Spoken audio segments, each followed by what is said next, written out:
श्रीराम. साधक हो, सध्या आपण श्री ब्रह्मचैतन्य गोंदवलेकर महाराज यांचे थोर शिष्य श्री ब्रह्मानंद महाराज बेलधडीकर यांच्या चरित्राचा आस्वाद घेत आहोत. तसेच रविवारी श्री महाराजांच्या काही भक्तांचे अनुभव ऐकणार आहोत. परमपूज्य श्री ब्रह्मानंद महाराज बेलधडीकर यांच्या चरित्राचे लेखक गुरुभक्त भास्कर अनंत लिमये सांगतात. मुलांनी मात्र अनंताच्या साहसामुळेच आपले प्राण वाचले अशी दृढ समजूत करून घेतली व गाडी वेगात पळत असताना गरगर फिरत असणाऱ्या चाकात पाय घालण्याचे साहस कसे केलेस व तुला यत्किंचितही इजा कशी झाली नाही असा त्यास कुतूहलाने प्रश्न केला. अनंताने त्यास ज्या करुणाघन परमेश्वराचा तुम्ही धावा करीत होतात त्याचीच ही दया.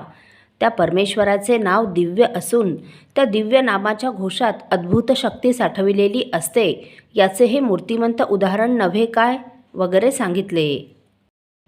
भारताचा इतिहास पाहिला असता या नामवैभवामुळे कष्टांचे निवारण होऊन सुखाची समृद्धी पावलेल्या प्रल्हाद, नारद आदींच्या उदाहरणाने तो परिपूर्ण भरलेला असल्याचे दिसून येईल.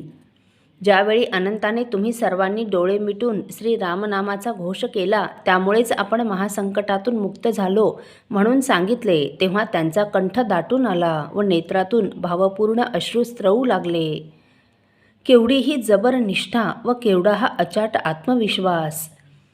पूर्वसुकृताशिवाय व भूमीची तयारी असल्याशिवाय असे कृत्य घडू शकेल का याचा प्रत्येकाने मनाशी विचार करावा. अशा तऱ्हेने बोलत चालत सर्वजण गावातील मारुतीच्या देवळात आले. सर्वांनी अनन्य भावाने मारुतीरायाला साष्टांग नमस्कार घातला. क्षणभर विश्रांती घेऊन सर्वजण आपापल्या घरी गेले. अनंताची भगवत भक्ती व अद्भुत शक्ती पाहून भारावलेल्या सर्व सवंगड्यांनी घडलेली सर्व हकीकत घरातील वडील मंडळींना सांगितली. त्याचप्रमाणे बाळंभटांना देखील सविस्तर निवेदन केली. परंतु अनंताच्या अनंत शक्तीचे आकलन न झालेल्या त्या सर्वांनी त्या हकीकतीवर विश्वास ठेवला नाहीच. उलट प्रत्येक पालकाने अनंत हा उनाड मुलगा आहे, त्याच्या नादी तुम्ही कोणीही लागू नका अशी आपल्या मुलास सक्त ताकीद दिली. अनंताने वाचन व पठण अजिबात सोडून मुलांचे टोळके जमवून खोड्या करण्याचे व्रत स्वीकारलेले पाहून बाळंभटांनी त्यास परोपरीने उपदेश करून मार्गावर आणण्याचा प्रयत्न केला पण त्यांना यश आले नाही. दिवसेंदिवस त्याच्या खोड्या वाढू लागल्या व कागाळ्याही घराकडे फार येऊ लागल्या. तेव्हा त्यांनी कंटाळून एक दिवस त्यास खूप वागताडण केले पण ते वागताडण एखाद्या रागीट पित्याप्रमाणे आतताईपणाचे नव्हते. मुलायम शब्दांनी गोंजारून त्यांच्या मनावर परिणाम होईल असे त्यांनी भाषण केले. त्यांनी त्यास जवळ बसवून घेऊन पाठीवरून ममतेने हात फिरवीत, बाळा अनंता, हे तुझे वय विद्याभ्यासाचे आहे. या वयात जर तू विद्या संपादन केली नाहीस तर पुढे तुला कोणी विचारणार नाही. आम्हाला पुरेशी जमीन नाही. वेदविद्येवरच आमची उपजीविका आणि तीच जर तू पुढे शिकला नाहीस तर तुझा चरितार्थ तरी कसा चालणार. आमचे गाडगोळी घराणे आमच्या आजापंजापासून अगाध विद्वत्ता, अपार विनय, सदाचार, तत्परता, सत्यप्रियता व शुचिर्भूतपणाबद्दल प्रसिद्ध आहे. अशा घराण्यात तू गारगोटी कसा निपजलास. तू तर सकाळी उठताच जो बाहेर जातोस तो 2 प्रहरी जेवणाच्या वेळेस येतोस व जेवून जो पुन्हा जातोस तो संध्याकाळीच परत येतोस. बरे जातोस तो जातोस पण येताना तंटेबखेडे करून कागाळ्या घेऊन परत येतोस.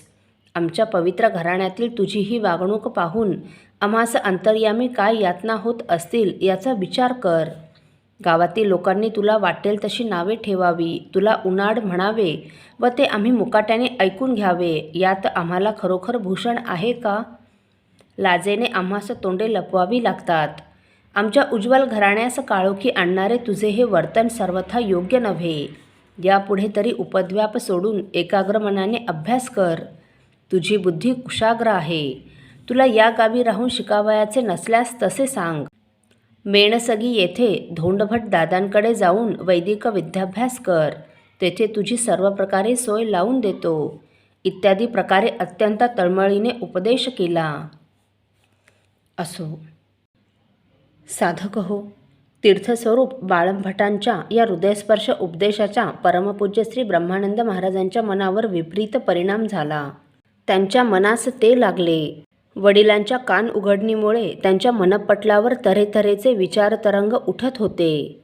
त्यांच्या मनातील हे विचारतरंग आपण पुढील भागात बघणार आहोत. श्रीराम समर्थ. आपल्यातील कोणा श्रींच्या भक्तांना श्रींचे काही अनुभव आले असतील तर कृपया आपण मला ते 9422843253 अथवा सुनील दादांच्या 9892608401 या व्हॉट्सअप नंबरवर कळवावेत अशी नम्र विनंती. श्रीराम समर्थ.